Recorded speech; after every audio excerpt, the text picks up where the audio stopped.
तो last class में हमने मोमेंट ऑफ इनर्शिया से रिलेटेड कुछ क्वेश्चन सॉल्व करे थे और इस क्लास में भी हम मोमेंट ऑफ इनर्शिया से रिलेटेड क्वेश्चन ही कैलकुलेट करेंगे जो डिफरेंट फॉर्मेट के बनेंगे। क्वेश्चन गिवन है कि moment of inertia of a ring and a solid sphere about their diameter are same, यानी रिंग और सॉलिड स्फीयर का डायमीटर के about moment of inertia same given है। If mass of the ring and sphere are same then find ratio of their radius, यानी दोनों की radius का ratio हमें कंपेयर करना है। क्या गिवन है कि moment of inertia of ring is same as moment of inertia of sphere. तो डायमीटर के अबाउट रिंग का मोमेंट ऑफ इनर्शिया कितना होता है? mr²/2 और रिंग के लिए कैलकुलेट करें इसलिए इसको आप r से रिप्रेजेंट कर सकते हैं। मास दोनों ऑब्जेक्ट का सेम दिया इसलिए आपने m से रिप्रेजेंट किया।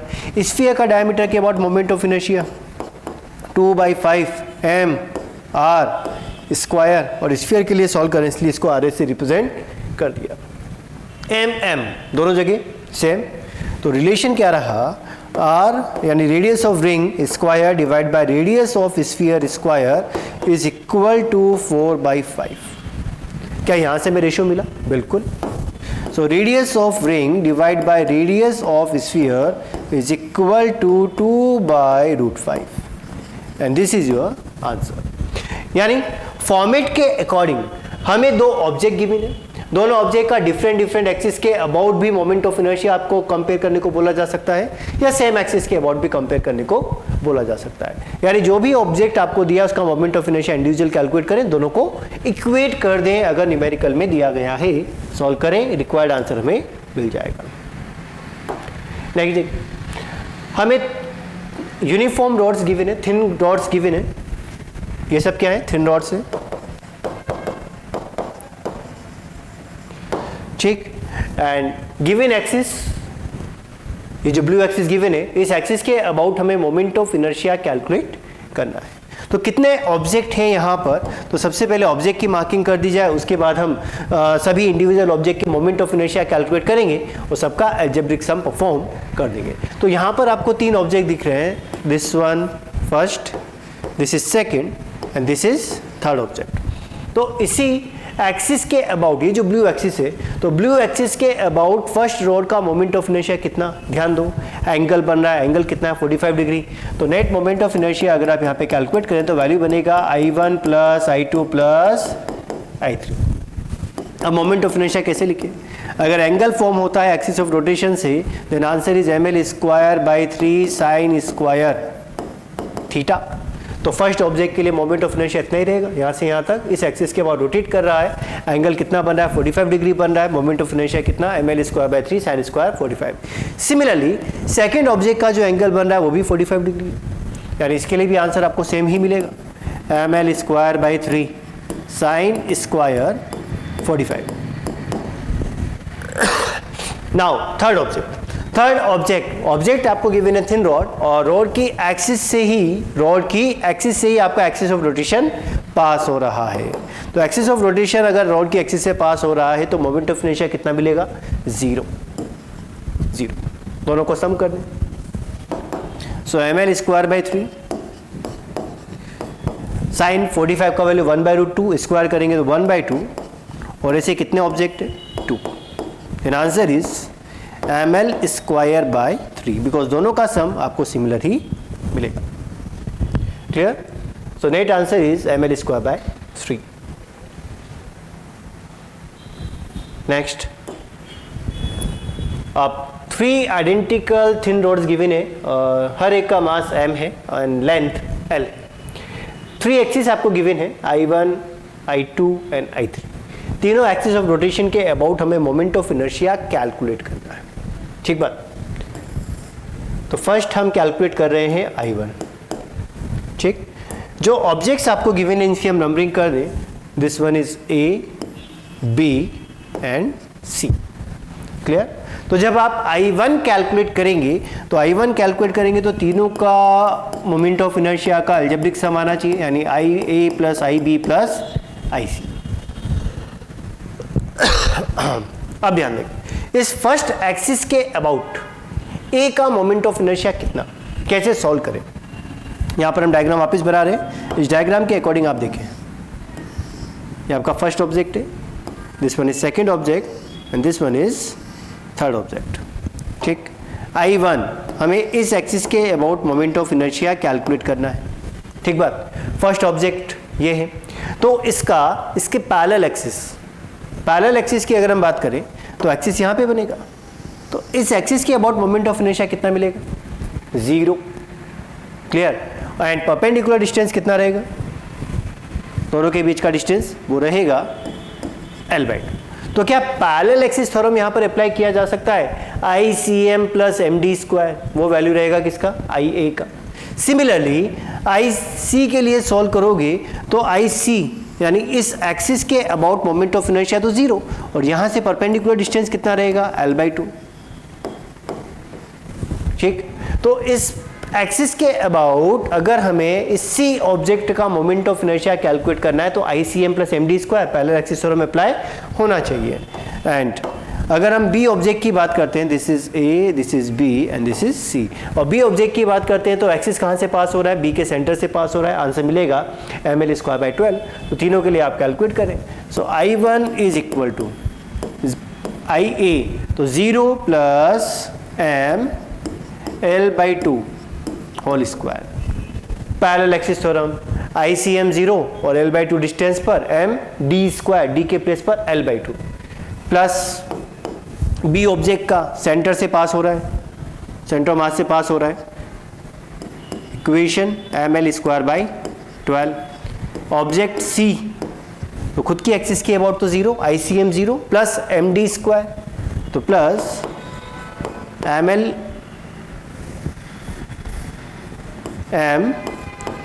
L/2 square. इन तीनों का सम हमें चाहिए। सो वैल्यू ऑफ I1 इज, ध्यान से देखिए, फर्स्ट से आपको मिलेगा ml²/4 plus ml²/12 plus ml²/4। LCM कितना? 12,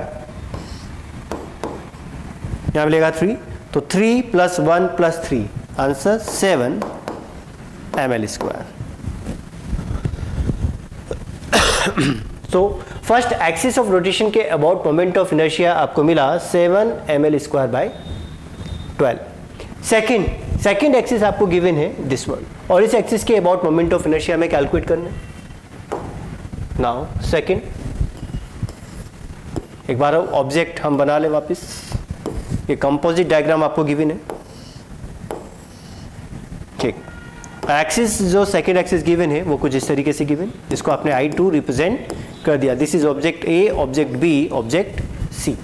ठीक बात। अब सेकेंड एक्सिस ऑफ रोटेशन के अबाउट अगर मोमेंट ऑफ इनर्शिया कैलकुलेट करना है तो अगेन ये तीनों का सम आना चाहिए, यानी IA plus IB plus IC। Clear? Now first axis से या फर्स्ट ऑब्जेक्ट के लिए एक्सिस कैसे पास हो रही है? सेंटर ऑफ मास से पास हो रही है, परपेंडिकुलर भी है। आंसर क्या रहेगा? ml²/12। सेकेंड ऑब्जेक्ट के लिए एक्सिस कहाँ से पास हो रही है? एक्सिस ऑफ रोटेशन ऑब्जेक्ट की एक्सिस से ही पास हो रहा है, तो बी ऑब्जेक्ट के लिए आंसर कितना मिलेगा? 0। Object C centre of mass से पास हो रहा है एंड परपेंडिकुलर है, answer ml²/12। Result ml²/6। Clear? कोई डाउट? अब थर्ड एक्सिस आपको गिवन है यहाँ पर, और इस एक्सिस के about moment of inertia calculate करना है।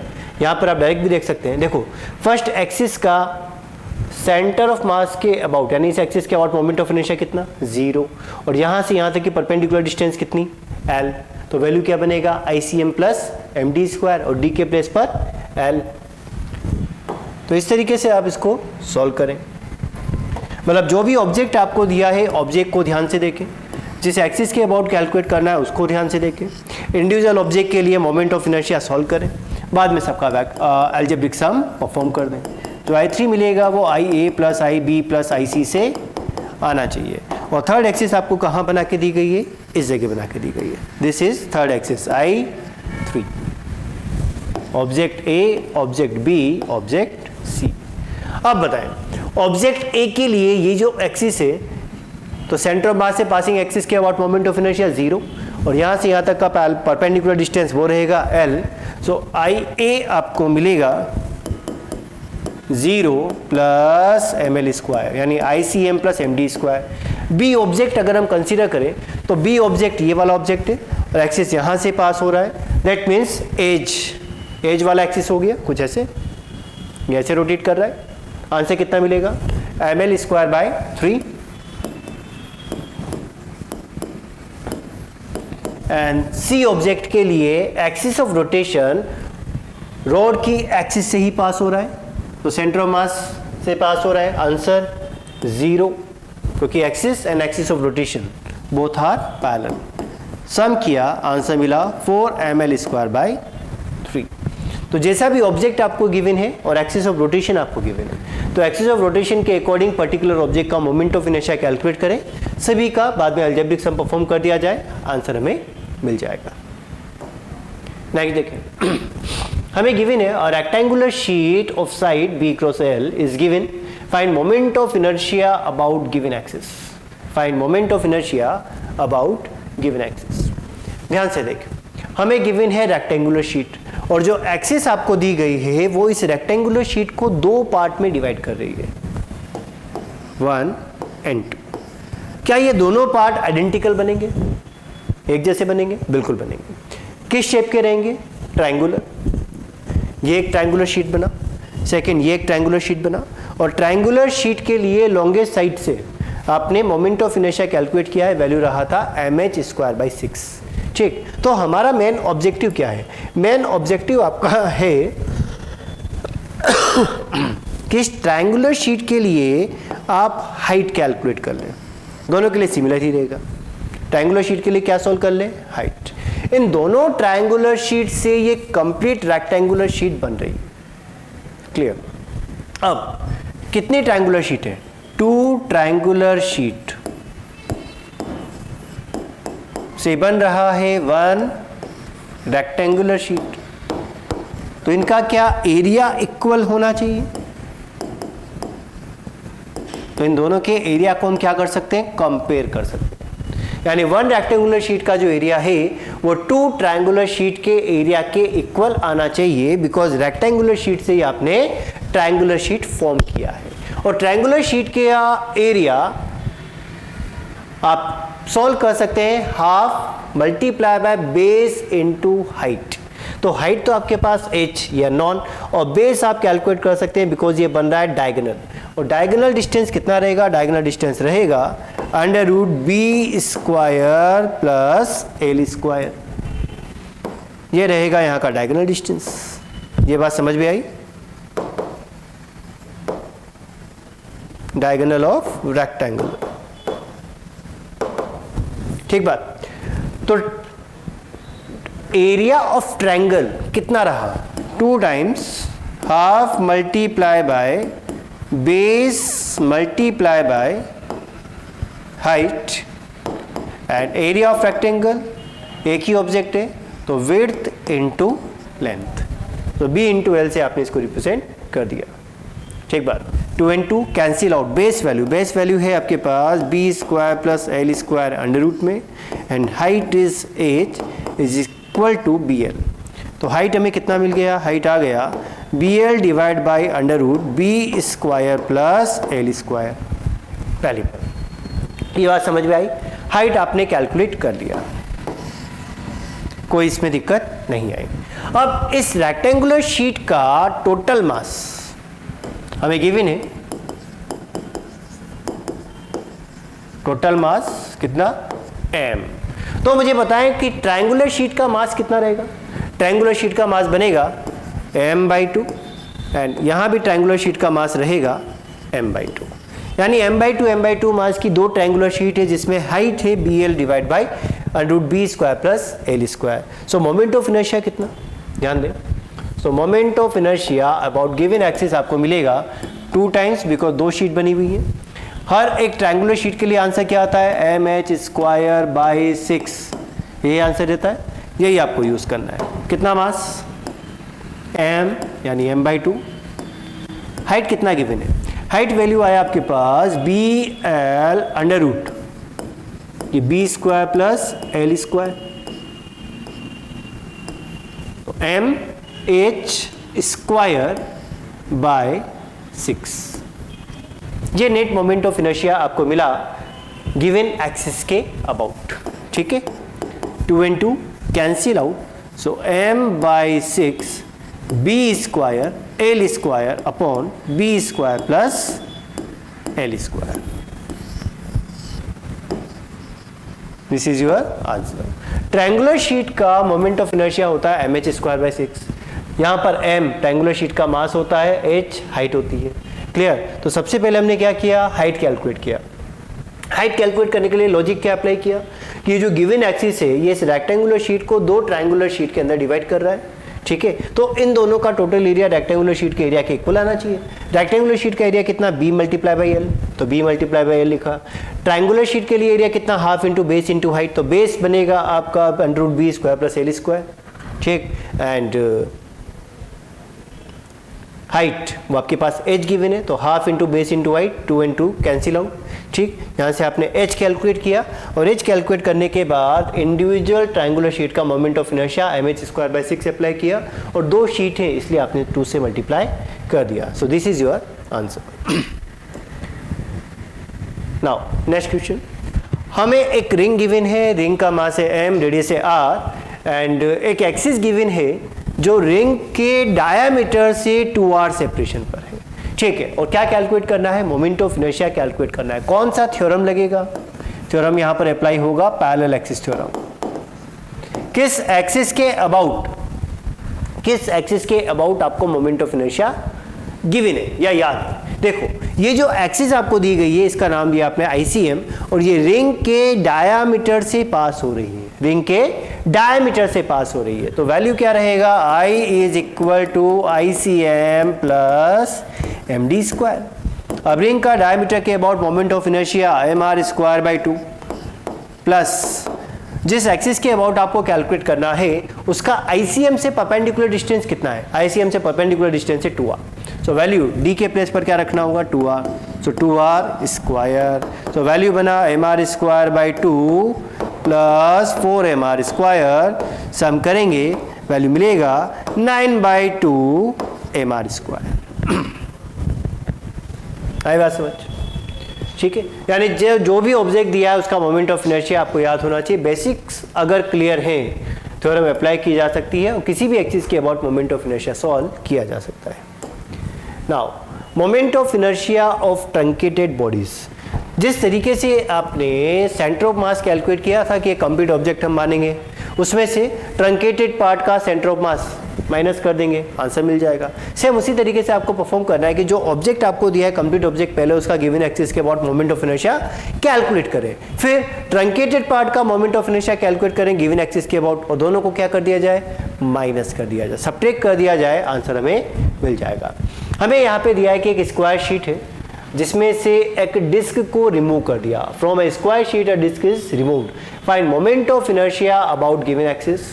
ठीक है, and mass of the square sheet is m, mass of the square sheet is m, ये आपको गिवन है। तो सबसे पहले हमें क्या करना है, सबसे पहले आपको ये समझना चाहिए कि सबसे पहले यहाँ पर एक ट्रायंगुलर स्क्वायर शीट बना हुआ है।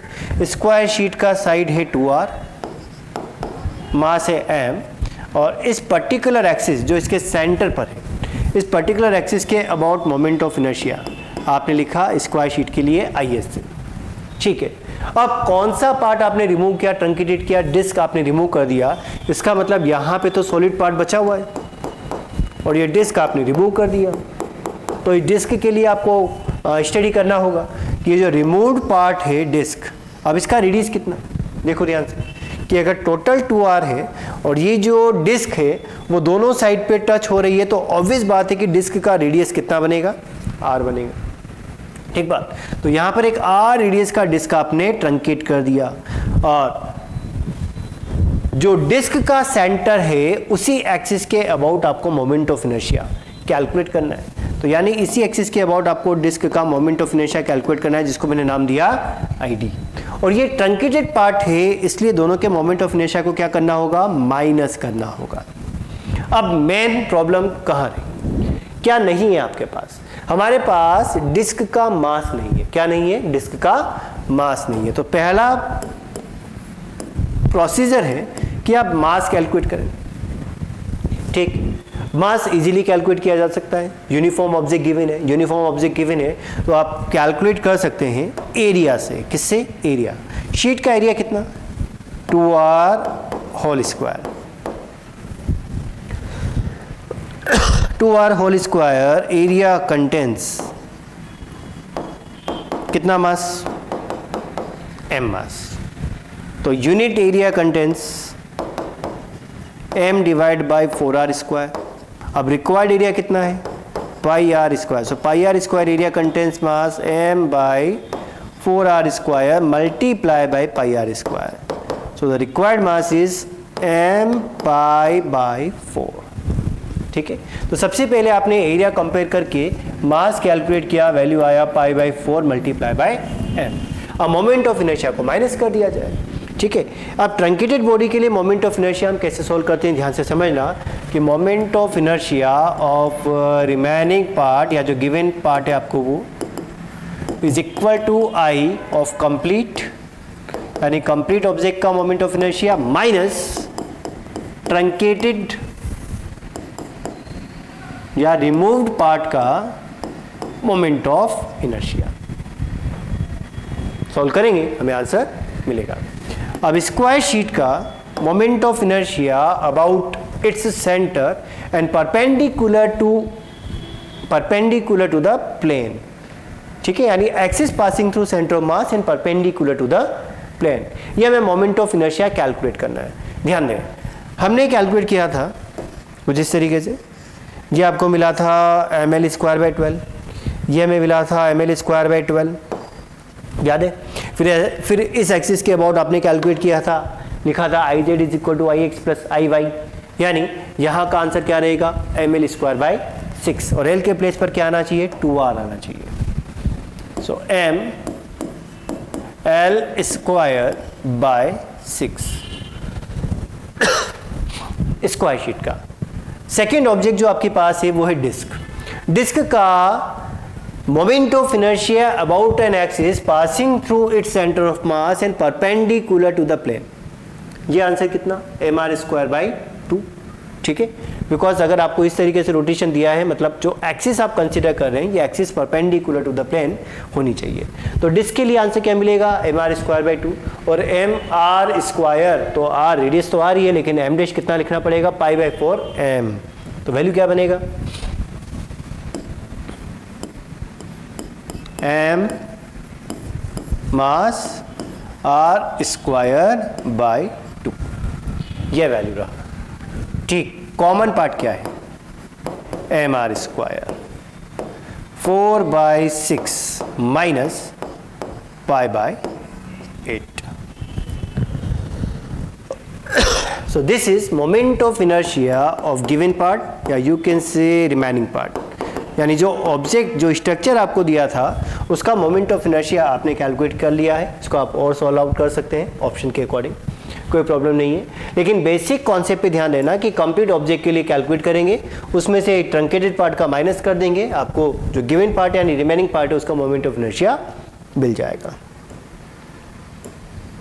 नेक्स्ट देखिए, हमें गिवन है from a disc of mass m radius r, a disk of radius r by 2 is removed as shown in the figure.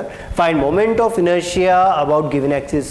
Again यहाँ पर एक बड़ी डिस्क गिवन है जिसका मास है m, रेडियस है r। इसमें से एक छोटी डिस्क को रिमूव कर दिया गया जिसका रेडियस कितना है? रेडियस है r by 2। क्या करना है? मोमेंट ऑफ इनर्शिया सॉल्व करना है।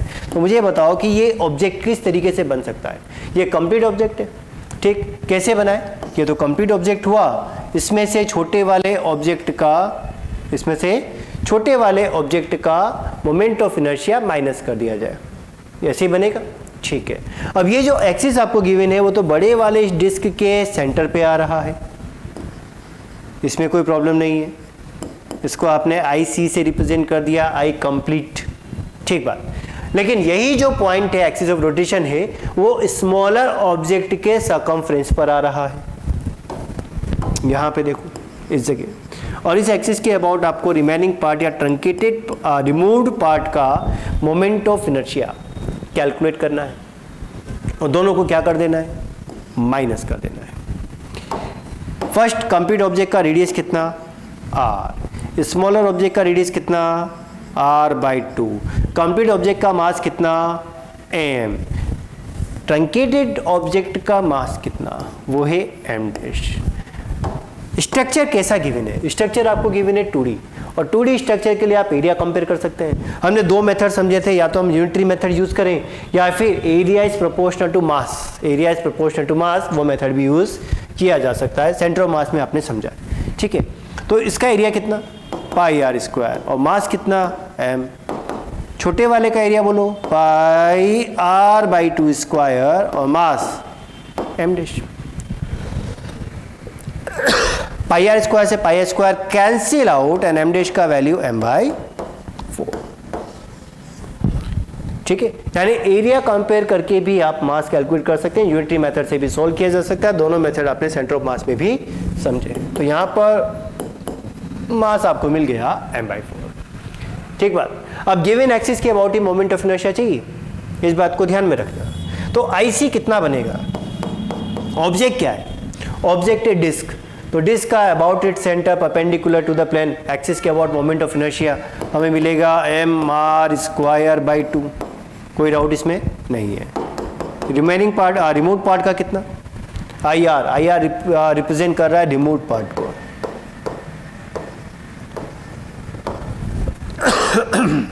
अगेन किस एक्सिस के अबाउट आपको याद है? हमें याद है सेंटर ऑफ मास के about passing through centre of mass and perpendicular to the plane of disc. Answer mr²/2, मतलब ICM आपको पता है, और इस एक्सिस के अबाउट कैलकुलेट करना है। इसका मतलब ये है कि इसी डिस्क को आप ध्यान से देखें वापस, ये डिस्क ऐसे रखी हुई है, ठीक है। तो सेंटर ऑफ मास के अबाउट तो आपको पता है, इसके अबाउट कैलकुलेट करना है। कौन सी थ्योरम लगेगा? पैरेलल एक्सिस थ्योरम लगेगा, यानी ICM + MD² से इसको आप कैलकुलेट कर सकते हैं। ICM कितना मिलेगा? मास m/4, radius r/2 square, ICM है ना। तो मास रेडियस स्क्वायर/2, ये तो हुआ ICM, प्लस MD², m/4, और यहां से यहां तक का डिस्टेंस कितना? r/2 के इक्वल, r/2 स्क्वायर। इसमें कोई डाउट?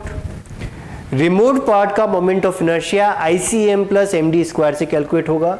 ICM मिलेगा mr²/2, ठीक है। यहाँ पर m ऑब्जेक्ट का मास इसलिए m/4, r ऑब्जेक्ट का रेडियस इसलिए r/2, प्लस MD²।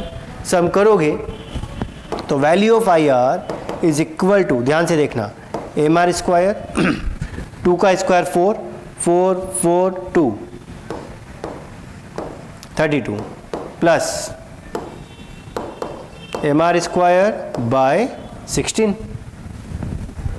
LCM क्या आएगा? 32, तो वैल्यू कितनी आ गई? 3/32। IR का वैल्यू 3/32 mr²। ये वैल्यू आपको मिला रिमोट पार्ट का। अब क्या करना है? दोनों के मोमेंट ऑफ इनर्शिया को माइनस कर देना है। सो I of remaining part is equal to I of complete minus I of removed। दोनों आप कैलकुलेट कर चुके हैं। I complete is mr²/2 and I removed is 3/32 mr²। LCM 32, 16 minus 3, result 13/32 mr²। This is your answer। आई बात समझ? तो इस तरीके से हम यूज करें। अब डिस्क आपको दिया है, तो डिस्क आपका कैसा स्ट्रक्चर है? Disc is a 2D structure. क्या डिस्क के प्लेस पे सॉलिड स्फीयर भी आ सकता है? बिल्कुल आ सकता है। कि हमें गिवन एक सॉलिड स्फीयर, क्वेश्चन बिल्कुल सेम, तो स्फीयर के प्लेस पर क्या, डिस्क के प्लेस पर क्या आ गया? स्फीयर।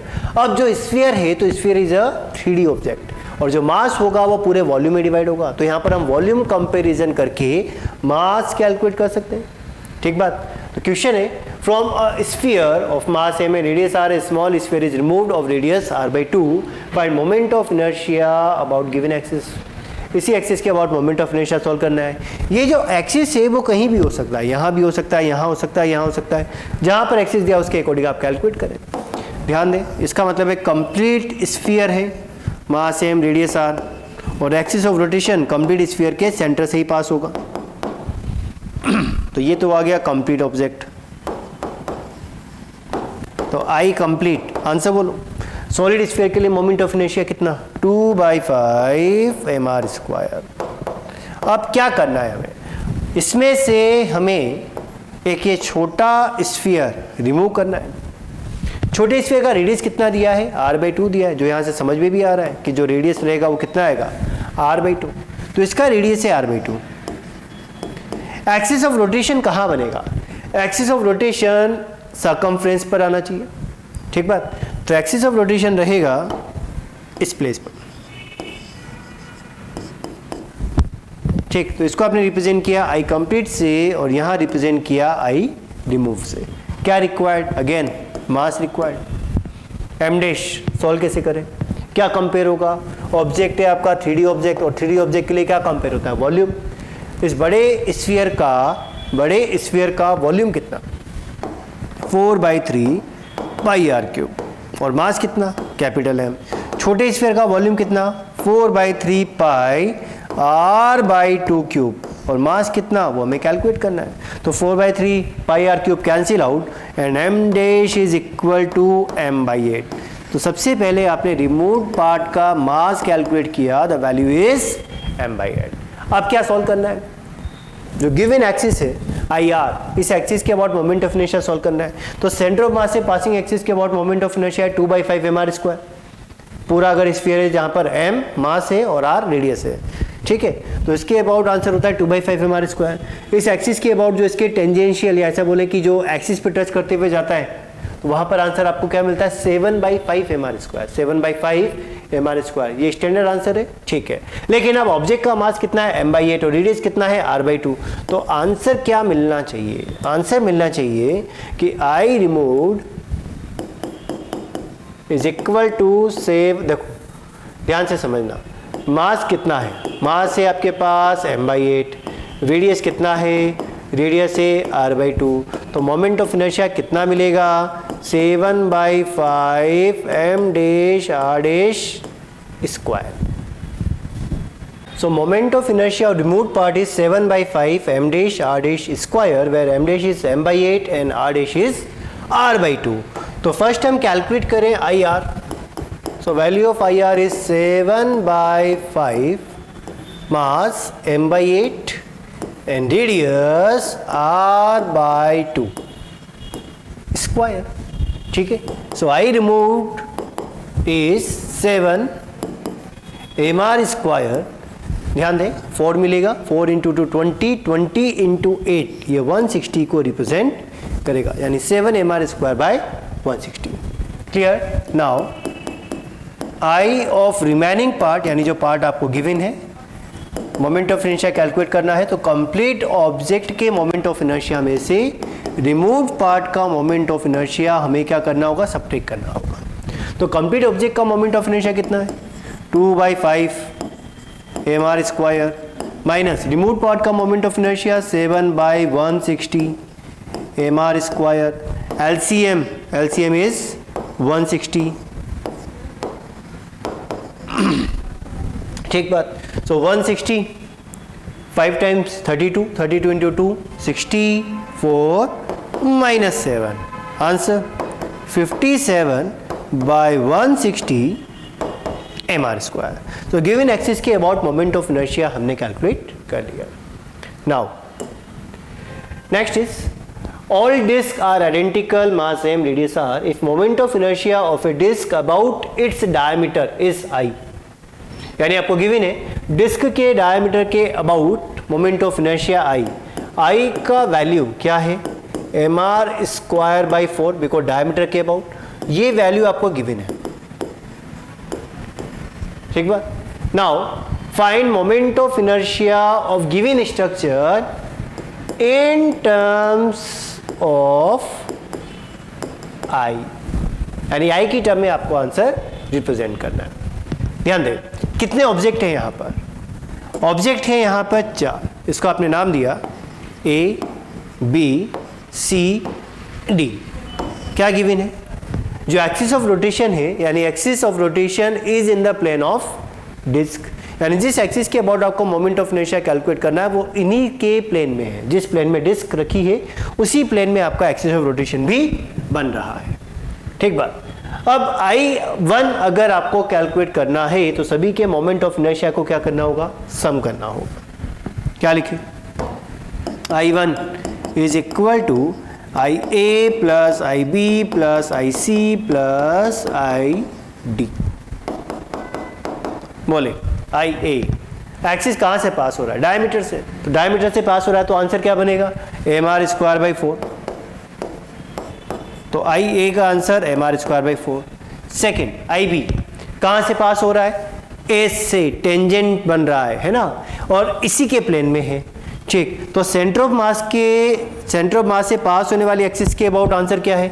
mr²/4 डायमीटर का आंसर। और यहाँ तक का परपेंडिकुलर डिस्टेंस कितना? वो रहेगा r। पहला एक्सिस थ्योरम में अप्लाई करना होगा। रिजल्ट क्या बनेगा? ICM यानी mr²/4 प्लस mr² d के प्लेस पर r। Object C again diameter से एक्सिस पास हो रहा है, रिजल्ट रहेगा mr²/4 plus object d। Again जो b के लिए आंसर था वही कंडीशन यहाँ पे भी बनेगी, बिकॉज d का डायमीटर से पासिंग एक्सिस ये बनेगा और यहाँ से एक्सिस ऑफ रोटेशन से परपेंडिकुलर डिस्टेंस कितना? r। पैरेलल एक्सिस थ्योरम लगेगा ICM प्लस MD²।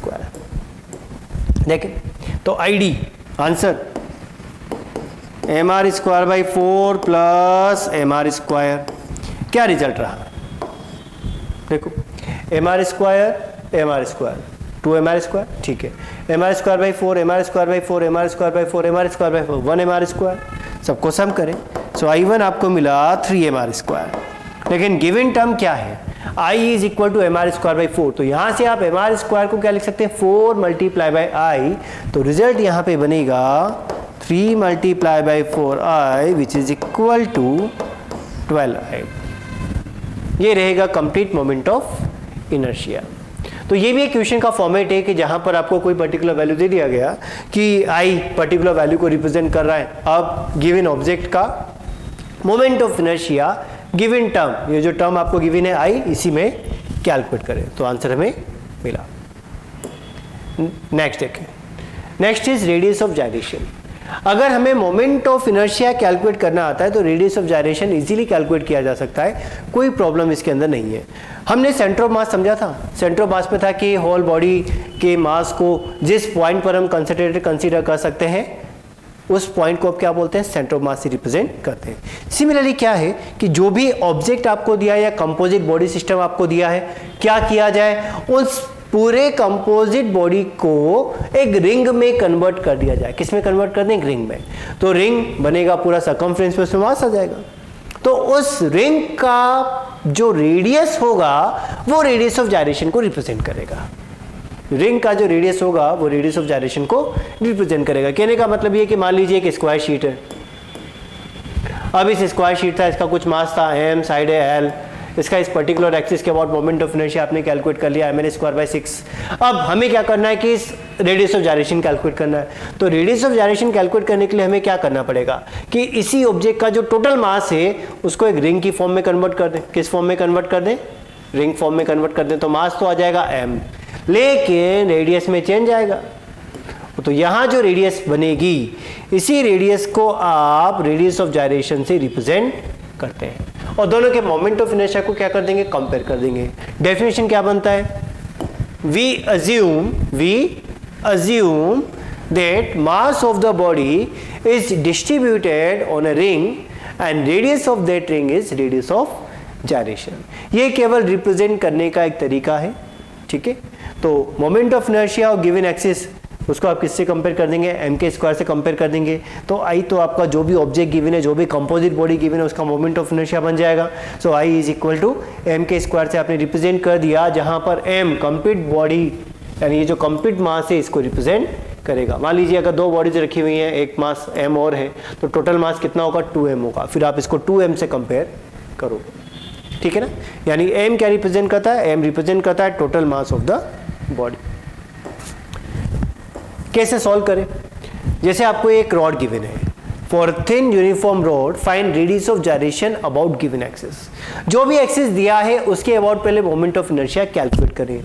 ऑब्जेक्ट आपको दिया है यूनिफॉर्म रॉड। अब यूनिफॉर्म रॉड के लिए क्या आपको ICM पता है कितना है,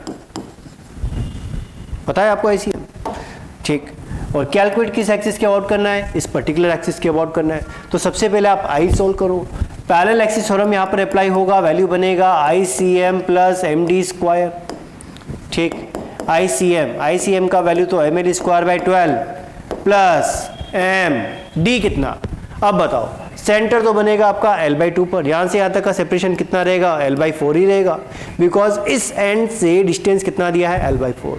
तो सेंटर से टोटल डिस्टेंस एंड पॉइंट का रहेगा L/2, तो L/2 दो पार्ट में डिवाइड हुआ, L/4 तो सेंटर ऑफ मास से पासिंग एक्सिस और गिवन एक्सिस के बीच का जो डिस्टेंस है वो रहा L/4।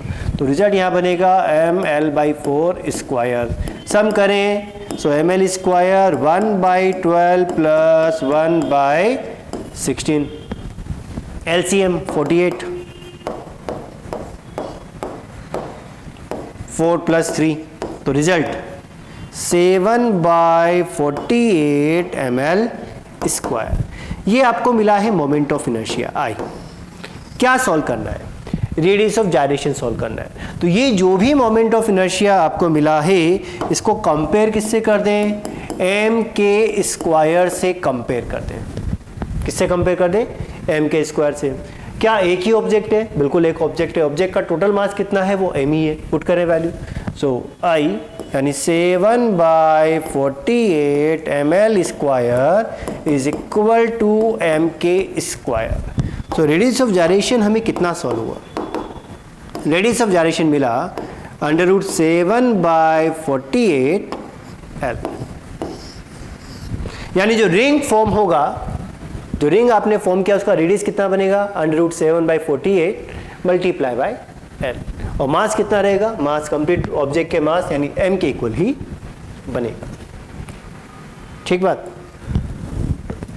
तो डिफरेंट ऑब्जेक्ट आपके पास है, जैसे रिंग है, डिस्क है ना, सॉलिड स्फीयर है, होलो स्फीयर है, यूनिफॉर्म रॉड है। तो इन सब के moment of inertia about centre of मास कौन सी एक्सिस के अबाउट हम देख रहे हैं, ध्यान से समझना। ये हमने रिंग कंसीडर किया और सेंटर ऑफ मास आप देख रहे हैं, जो मोमेंट ऑफ इनर्शिया है वो आप सॉल्व कर रहे हैं सेंटर ऑफ मास से पासिंग एक्सिस के अबाउट, जो perpendicular to the plane be. कितना मिलेगा आंसर, आंसर रहेगा mr स्क्वायर। रिंग है। अगर हम डिस्क कंसीडर करें और डिस्क के लिए भी आप सेम एक्सिस यूज करें, axis passing through centre of mass and perpendicular to the plane of the disc, answer is mr square by 2। हम कंसीडर करें सॉलिड स्फीयर, तो सॉलिड स्फीयर के लिए तो आंसर आपको कितना मिलता है 2/5 mr स्क्वायर।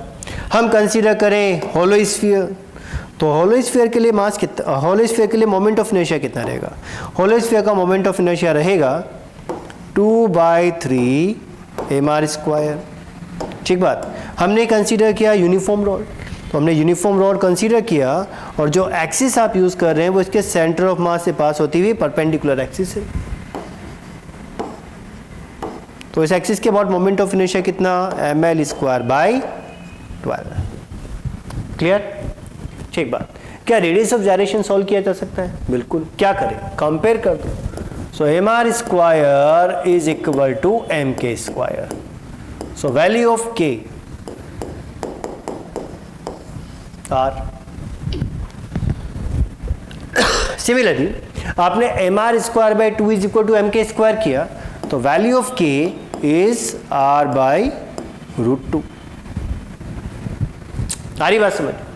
नेक्स्ट, यानी आप m को हटा दो और जो गिवन टर्म है उसका अंडर ले लो। सॉलिड स्फीयर के लिए value √2/5 multiply by r। Hollow sphere के लिए वैल्यू √2/3 r। और यूनिफॉर्म रॉड के लिए value K is equal to L by √12। ठीक बात। तो यहां से आप रेडियस ऑफ जायरेशन कैलकुलेट कर सकते हैं। फिर आपके पास एक टर्म आता है, इस टर्म को आप बोलते हैं k²/r², और ये फैक्टर हमारे लिए बहुत इंपॉर्टेंट है। जब आप यूनिट में आगे बढ़ेंगे तो k²/r² के बेस पर आप डायरेक्टली क्वेश्चन को सॉल्व कर सकते हैं। ठीक है, तो रिंग के लिए k²/r² का वैल्यू आता है 1। देखो k और r दोनों इक्वल है, तो k²/r² का वैल्यू कितना मिलेगा? 1 मिलेगा। अगर हम डिस्क के लिए कैलकुलेट करें तो k²/r² का वैल्यू मिलेगा 1/2। For disc k²/r² is 1/2। याद हो जाए तो अच्छी बात है, नहीं तो फिर हम मोमेंट ऑफ इनर्शिया को कंपेयर करें mk² से और k²/r² का वैल्यू कैलकुलेट कर लें। अगेन अगर आप इसको बिल्कुल ध्यान से देख पा रहे हैं, समझ पा रहे हैं, तो ध्यान दें कि mr²/2 is equal to mk²। मास तो कैंसिल आउट हो जाएगा। तो यहाँ जो ये नंबर मिल रहा है ना, ये 1/2 यहाँ पे मिला, यहाँ 2/3 मिला, यही आपके k²/r² का वैल्यू है। ठीक है, नेक्स्ट देखो, सॉलिड स्फीयर के लिए k²/r², कंपेयर करो दोनों को। 2/5 mr² is equal to mk², m और m कैंसिल आउट, तो k²/r² इज 2/5। होलो स्फीयर के लिए k²/r², तो होलो स्फीयर के लिए k²/r² रहेगा 2/3। यूनिफॉर्म रॉड के लिए आप k²/r² कैलकुलेट नहीं करते हैं। यूनिट में जब आप आगे बढ़ेंगे तो एनर्जी रिलेटेड न्यूमेरिकल बनेंगे, ठीक है, रोलिंग रिलेटेड न्यूमेरिकल बनेंगे, ठीक है, तो वहां पर आपका k²/r² फैक्टर यूज में आएगा। तो किसी भी ऑब्जेक्ट के लिए, कंपोजिट सिस्टम के लिए आप रेडियस ऑफ जायरेशन कैलकुलेट कर सकते हैं। ठीक बात। देखिए एक न्यूमेरिकल हम करके देखें। हमें गिवन है 2 डिस्क, ये कुछ इस तरीके से रखी हुई है। ये फर्स्ट डिस्क है, इसके ऊपर एक सेकंड डिस्क और रखा हुआ है, कुछ इस तरीके से।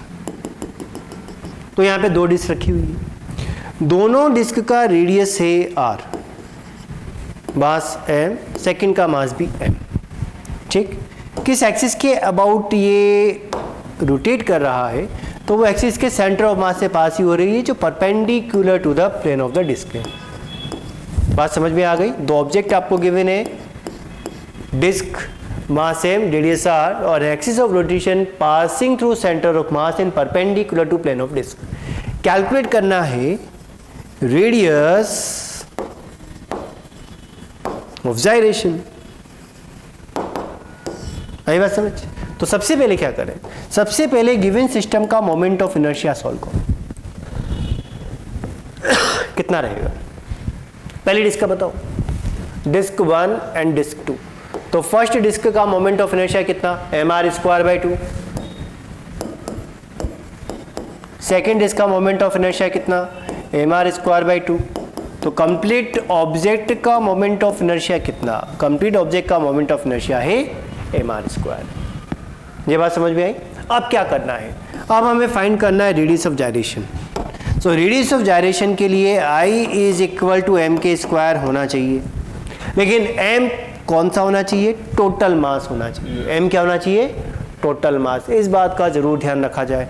अब दोनों को कंपेयर करो, तो I के प्लेस पर तो आ जाएगा mr² और m टोटल मास कितना? 2m, और k ये आपको सॉल्व करना है। So value of k is equal to r/√2 and this is your answer. तो रेडियस ऑफ जायरेशन कैलकुलेट करने में इसी बात का ध्यान रखना कि जो आप mk² कंपेयर करते हो ना, तो वहां पर ये जो m है वो total mass of the system होना चाहिए, और k रेडियस ऑफ जायरेशन को रिप्रेजेंट करेगा।